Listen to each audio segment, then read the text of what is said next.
Dear chess friends, we've got a very unusual and quite rare and high-level opening in one of four games of the sixth round, which is Benko Gambit in the game Topalov-Giri.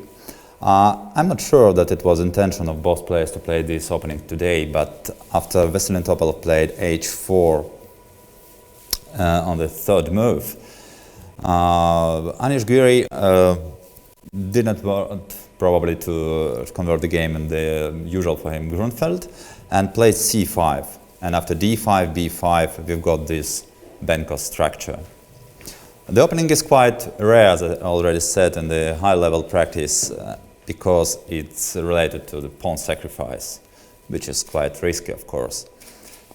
So in general, we get this position in this move order. So normally, white start with d4, knight f6, c4, c5, d5, b5. This is the starting position of the Benko Gambit. If white decide to take the pawn, then we get something like this. And here is black is pawn down. Okay, this pawn will not survive for a long time. And what do we have in exchange for sacrificed pawn? Not too much, to be honest, but still. Normally black continue with d6, white try to develop, knight c3 for example, then black can recover this pawn.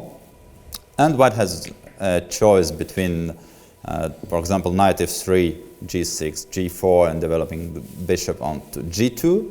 But then it's not so well placed because his activity is always limited by his own pawn on d5. And another possibility is just to play at some point e4, but then black would take on f1, king takes f1, and white's king is remaining in center. It cannot castle anymore. What is basic idea for black here?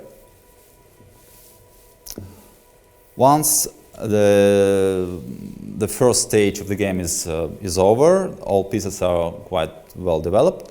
Black tried to make a pressure on the queen side, attacking white's pawn b2 and a2 with all their pieces. Well, the pieces are well prepared for this purpose. The rooks are on the semi-open file, and bishop on g7 support this activity very well. White's idea is to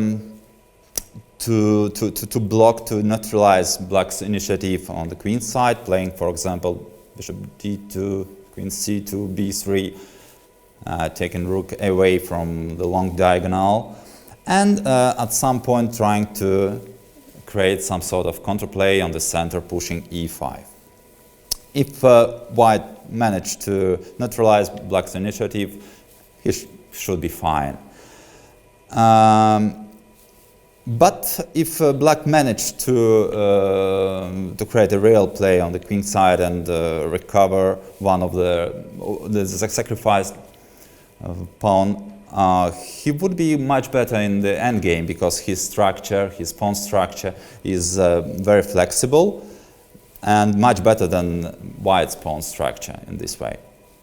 So this is the global picture of this opening. What we've got today is slightly different because white has played h4 very early, and to prove that this move is useful, he should think about pushing h5 at some point. If he doesn't manage, then he will just get the usual position, this usual type of position, one tempo less compared to usual play, and black should be okay. So all white's strategy should be related to pushing h5 at some point and playing on the king side, as I can guess. Otherwise, black should be okay. That's it. Thank you for your attention.